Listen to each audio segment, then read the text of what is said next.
अभी हमने देखा है कि वर्चुअलाइजेशन क्या क्या बेनिफिट है। अब हम थोड़ी सी इसकी बुराई भी कर लेते हैं। अब जैसे कि है कि मैंने अभी बताया कि मैंने अपना जो है लैपटॉप पे by default host operating system window 10 है और उसके ऊपर मेरा वर्चुअलाइजेशन लोड है और मेरी ऑलमोस्ट जो है 80 VMs चल रही हैं।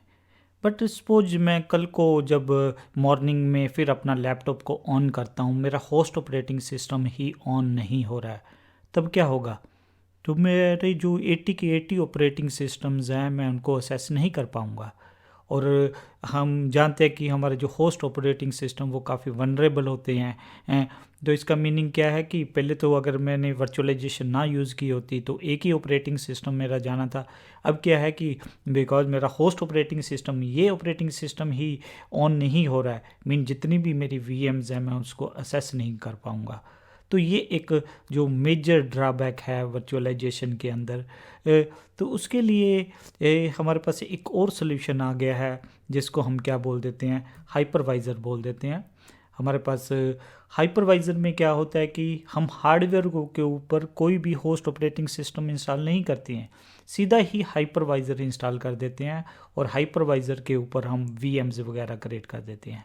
दैट मीन जो सबसे वनरेबल लेयर थी हमारी होस्ट ऑपरेटिंग सिस्टम, वो चाहे विंडोज़ हो चाहे लिनक्स हो, उसको हमने बिल्कुल रिमूव ही कर दिया, उसकी रिक्वायरमेंट ही नहीं है।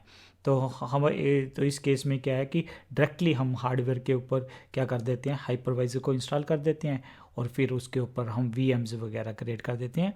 जो हमारे पास फेमस हाइपरवाइज़र्स हैं वो VMware का ESXi है, तो उसके अंदर हम कोई भी गेस्ट ऑपरेटिंग सिस्टम इंस्टॉल कर सकते हैं। फिर सिट्रिक्स वालों का एक्जेन सर्वर है, जो उसको यूज़ कर सकते हैं, तो उसके अंदर भी कोई भी VMs हम चला रखे हैं।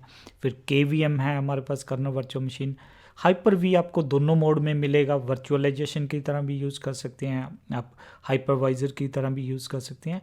अब ये जो सिट्रिक्स एन है ये पेड सॉफ्टवेयर है, EXI भी पेड है, KVM फ्री है, हाइपर वी भी पेड है क्योंकि ये माइक्रोसॉफ्ट के सॉल्यूशंस के साथ आता है। 2016 सर्वर या 2019 सर्वर या विंडो 10 जो इंटरप्राइज एडिशन है उसके अंदर ये अवेलेबल होता है।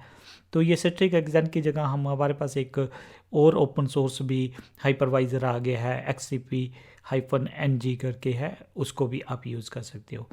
और ध्यान रखना है कि हाइपरवाइज़र को हम सिर्फ हाइपरवाइज़र ही नहीं बोलते, कई बार हम बेयर मेटल भी बोल देते हैं। जो पर्सन हार्डवेयर बैकग्राउंड से आए होते हैं वो इसको हाइपरवाइज़र कहने के बजाय उसको क्या बोल देते हैं, बेयर मेटल। बेयर मेटल होता है जो सीधे ही हार्डवेयर पे आपके इंस्टॉल हो जाए। जैसे हमने सपोज ऑफिस इंस्टॉल करना है, ऑफिस अब सीधा हार्डवेयर पे तो नहीं इंस्टॉल होगा ना, माइक्रोसॉफ्ट ऑफिस, तो हमें पहले क्या चाहिए, कोई ऑपरेटिंग सिस्टम चाहिए, ऑपरेटिंग सिस्टम इंस्टॉल होगा तभी होगा। तो इसी तरह जो हमारे वर्चुअलाइजेशन थी तो उससे पहले हमारे पास होस्ट ऑपरेटिंग सिस्टम होना चाहिए, उस पर इंस्टॉल होना था। हाइपरवाइज़र का क्या एडवांटेज है कि सीधा ही हार्डवेयर पे इंस्टॉल हो जाएगा, तो इसको हम कई बार बेयर मेटल बोल देते हैं।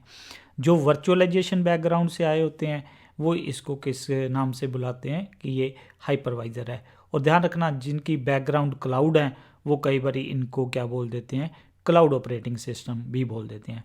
तो ध्यान रखना है, चाहे वो आपका वर्चुअलाइजेशन है चाहे वो आपका हाइपरवाइज़र है, वो आपको क्या देगा, वो सब आपको VMs देंगे।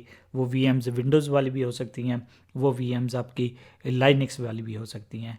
तो अब हम देखेंगे आगे की वीडियोज़ में, अब एक नई टेक्नोलॉजी आ गई है, ठीक है, वो देखेंगे कि वो इससे ज़्यादा कैसे वो इससे ज़्यादा बेनिफिशियल है, कैसे ज़्यादा लाइट वेट है। तो इन दोनों टेक्नोलॉजी में हम देखेंगे कि अब क्या प्रॉब्लम्स हैं, क्यों जो पूरी की पूरी जो इंडस्ट्री है वो धीरे धीरे एक नई टेक्नोलॉजीज़ की तरफ मूव कर रही है, जिसको हम डिस्कस करेंगे। जो टेक्नोलॉजी का नाम क्या है, डॉकर टेक्नोलॉजी है।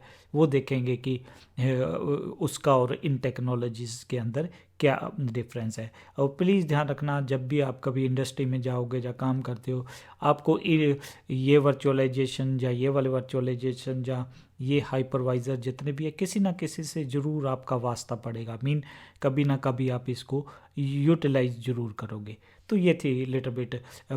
तो अगर हमने एक बिल्कुल सिंप्लीफाई करना पड़े भी हाइपरवाइज़र और वर्चुअलाइजेशन में मेन डिफरेंस क्या है, तो वर्चुअलाइजेशन के अंदर हमें होस्ट ऑपरेटिंग सिस्टम की ज़रूरत पड़ती है, हाइपरवाइज़र के अंदर हमें होस्ट ऑपरेटिंग सिस्टम की ज़रूरत नहीं पड़ती है। तो ये मेन डिफरेंस है।